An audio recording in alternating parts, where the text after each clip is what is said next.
नमस्कार दोस्तों, D for yes news सच की ओर में आपका स्वागत है। आज मैं बोर्ड परीक्षा के बारे में कुछ टिप्स उन छात्रों को देना चाहता हूं जो इस समय 10वीं और 12वीं की बोर्ड परीक्षा देने जा रहे हैं। और उन बोर्ड परीक्षा के परीक्षार्थियों के लिए ये 10 पॉइंट रामबाण की तरह काम करेगा। और वह 10 पॉइंट को ध्यान में रखकर अगर ये अपना 20 से 25 दिन व्यतीत करते हैं तो उनके इस बोर्ड परीक्षा में काफ़ी लाभदायक होगा और उससे यह भी होगा कि उनके कुछ नंबर भी बढ़ सकते हैं। पहला पॉइंट ये है कि आप जो है इस 10 से 15 दिनों में आप अपने मोबाइल से दूरी बना लीजिए। आप अपने मोबाइल को स्विच ऑफ कर दीजिए या फिर कहीं उसे रख दीजिए।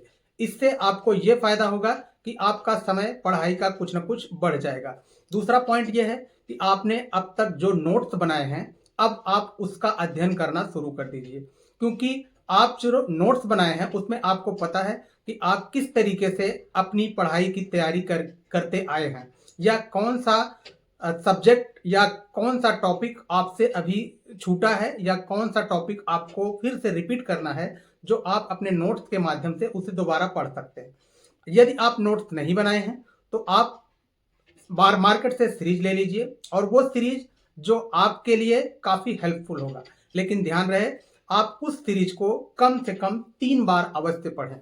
तीसरा सबसे बड़ा पॉइंट यह है कि आप अपने कॉन्सेप्ट को क्लियर रखें। किसी भी चैप्टर को यदि आपको समझ में नहीं आ रहा है तो उसे रट्टा मारने की अब एकदम जरूरत नहीं।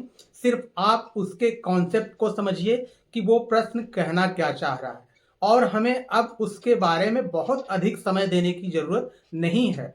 और चौथा पॉइंट यह है कि स्वयं की दिनचर्या को आप मेंटेन रखिए और अपने स्वास्थ्य पर भी विशेष ध्यान दीजिए। यदि आप अपने स्वयं की दिनचर्या मेंटेन रखते हैं तो इससे आपको जो लाभ मिलेगा या आपका स्वास्थ्य सही रहेगा तो आप अच्छे से पढ़ाई कर सकते हैं। पांचवा पॉइंट, अकेले में अधिक से अधिक रहना सीखिए। सबसे महत्वपूर्ण पॉइंट है कि अब आप अकेले में रहें, ज़्यादातर अकेले में रहें। यदि आपके पास किताब नहीं है तो आप अपने उन प्रश्नों के बारे में अध्ययन करते रहें जो आपके प्रश्न कमजोर हों या जहां आपका वीक पॉइंट हो।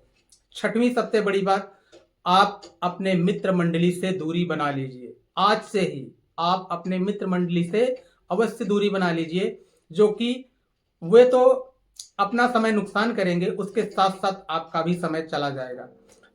सातवां पॉइंट है, हमेशा आप परीक्षा के मूड में रहिए। आप चाहे घर हो या बाहर हो, आप परीक्षा से ही रिलेटेड प्रश्न सोचते रहिए। आप परीक्षा से ही रिलेटेड अपनी सोच को भी उसी किताबों तथा एग्जाम के मूड से भी मैच कराते रहिए। आठवां पॉइंट है, मूड फ्रेश के नाम पे रील तथा कॉमेडी वीडियो एकदम बंद कर दें। आठवां पॉइंट क्या है, अपने मूड फ्रेश के नाम से रील तथा कॉमेडी वीडियो देखना एकदम बंद कर दें। और सबसे नवा पॉइंट, आप टाइम टेबल बनाइए। अपने 5 या 6 सब्जेक्ट, जो आपके 5 या 6 सब्जेक्ट हों उनको एक टाइम टेबल के अनुसार बांट दीजिए और सभी सब्जेक्ट पर अपना बराबर बराबर का टाइम दीजिए और कम से कम आप 10 से 12 घंटे स्टडी करना शुरू कर दीजिए। 10वां और सबसे अहम पॉइंट, अधिक कठिन प्रश्नों में अब एकदम उलझने की जरूरत नहीं है।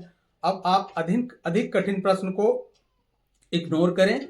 अगर आप उसमें उलझते हैं तो आपका कॉन्फिडेंस कमजोर होगा और आप पढ़ाई को सही तरीके से नहीं कर सकते। तो ये हमारे 10 टिप्स हैं। अगर आप बोर्ड की परीक्षा देने जा रहे हैं तो आप इन 10 टिप्स पर अवश्य ध्यान दीजिए और ये आपके लिए बहुत हेल्पफुल होगा और ये आपकी पढ़ाई के दिनचर्या को थोड़ा सा और ग्रो करेगा, जिससे आपके नंबर भी अच्छे आ सकते हैं। नेल्सन मंडेला का एक कोटेशन है जिसे आप हमेशा याद रखिए, education is the most powerful weapon which you can use change the world. तो आप अपनी परीक्षा में अच्छे अंक ले आएं